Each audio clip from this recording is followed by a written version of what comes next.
Pityo ng manok, isang perasong carrots, na yung sibuyas, tapos ang ating recipe, dabong, bamboo shoot, rabong.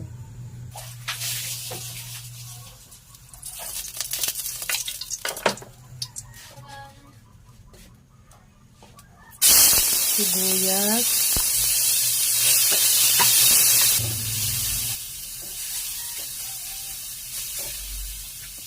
manok,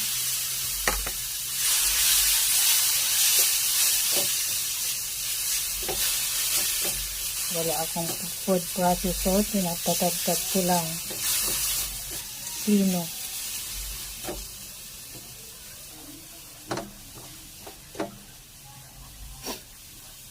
Okay, next, carrots.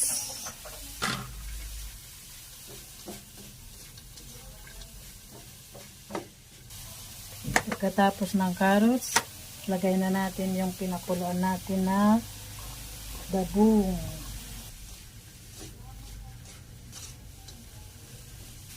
Timpla natin paminta, asin, seasoning mix, tapos oyster sauce.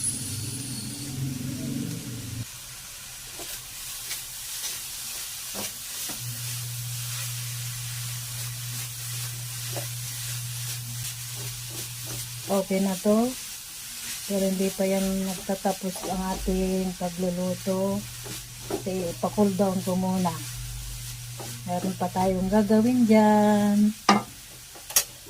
Ito na. Magbabalot na tayo.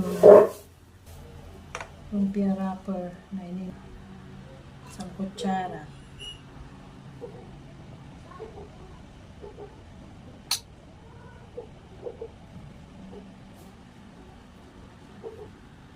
Ang liit naman nila wrapper. Okay. Ayan. Ganito.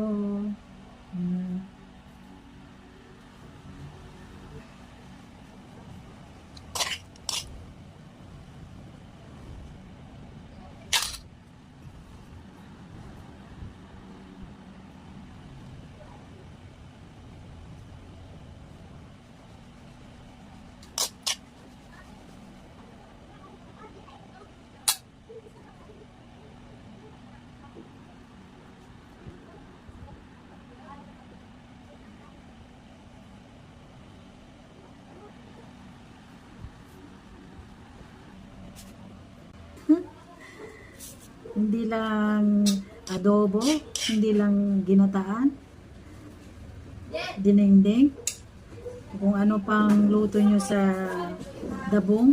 Ito, lumpiang dabong recipe.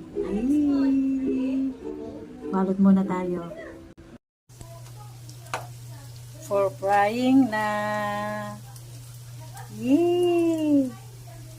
Salamat Big Big sa recipe. Okay, luto na. May 24 pieces. Tapos mayroon pa ditong lagay ko sa rep, 19 pieces. Kain na tayo. Tikman natin yung Shanghai na dabong, rabong, bamboo shoot. Mainit pa. Sarap. Perfect. 10 over 10. Yummy.